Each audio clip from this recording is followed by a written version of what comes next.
Bakit ba ang daming galit sa CVT? Kapag bibili ka ng second-hand na kotse, may isang advice na halos siguradong maririnig mo. Pre, kahit ano na, huwag lang CVT. At kapag tinanong mo kung bakit, ang sagot lang kadalasan, basta, sirain yan. Pero naisip mo na ba, paano kung mali ang paniniwala ng karamihan? Paano kung ang isa sa pinaka-inaayaw transmission sa mundo ay isa rin sa pinaka-misunderstood? Welcome to Road Blue.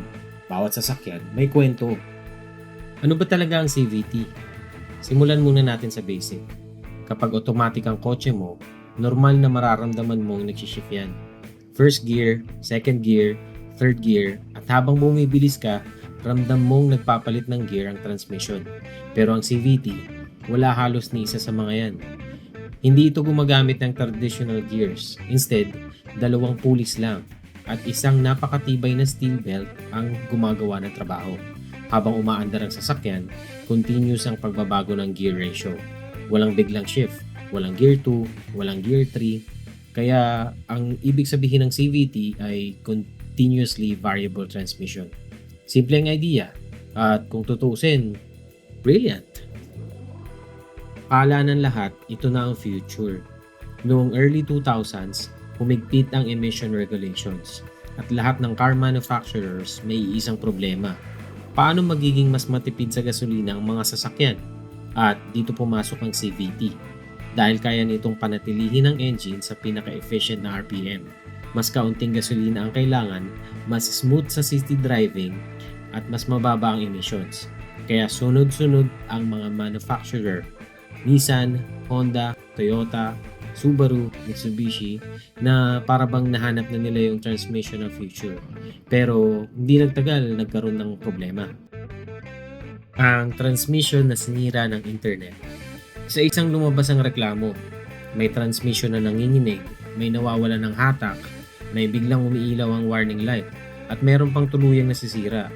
Isa sa pinaka-apektado noon ay ilang Nissan models na gumagamit ng JATPRO CVT.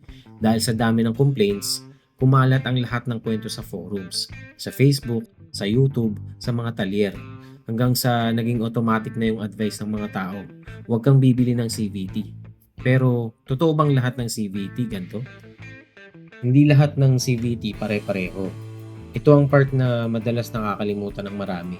Ang salitang CVT, hindi brand. Technology ito. At tulad ng makina, may mga magagaling gumawa. Meron din namang mga hindi. Halimbawa, maraming Toyota owners na umaabot ng higit 200,000 kilometers gamit pa rin yung original na CVT. Yung Honda, unti-unting inaayos ang design nila sa mga susunod na generation. Ang Subaru, patuloy ring dinedevelop yung kanilang linear-tronic transmission. Ibig sabihin, hindi sapat na sabihin lang CVT kasi. Mas magandang itanong kung anong brand, anong model, anong year model at naaalagaan ba to? Pero may isang problema pa. Kahit sabihin nating reliable ang isang CVT, hindi ibig sabihin magugustuhan ito ng lahat. Dahil iba ang pakiramdam nito. Kapag traditional automatic, ramdam mo ang bawat shift. May konting sipa, merong excitement.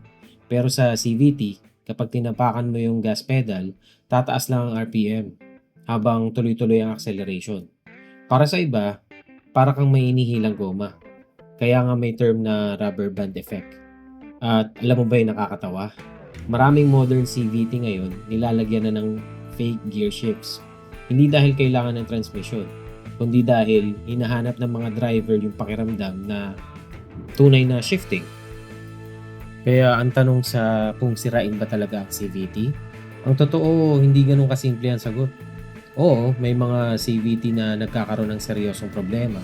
Pero meron din namang milyong-milyong sasakyan sa buong mundo na araw-araw ginagamit at wala naman naging issue. So sa dulo, hindi lang transmission ang dapat nating husgahan. Kailangan din nating tignan ang engineering, maintenance at kung paano ito ginagamit. Dahil minsan, ang pinakamalaking kalaban ng isang teknolohiya, hindi ang disenyo nito, kundi ang reputasyon na hindi nito matatakasan.